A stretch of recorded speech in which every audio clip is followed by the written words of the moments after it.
today we have Brenton here from DSPACE. So DSPACE is all about software validation. It does not depend on, there is a lot of software that goes into different forms of vehicles. So it's either automotive, four-wheelers or armored vehicles or rockets or planes or aircrafts.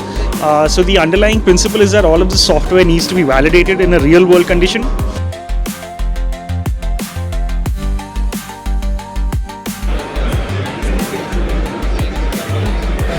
Design for that. So here we have come basically mainly this is a strategic electronics summit.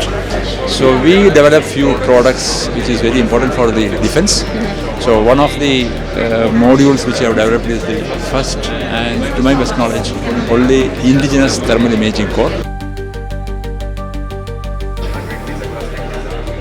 More about your company, what you do? We are Aimtron, we have a 33-year experience in the market. We are into EMS, basically end-to-end ESDM solutions.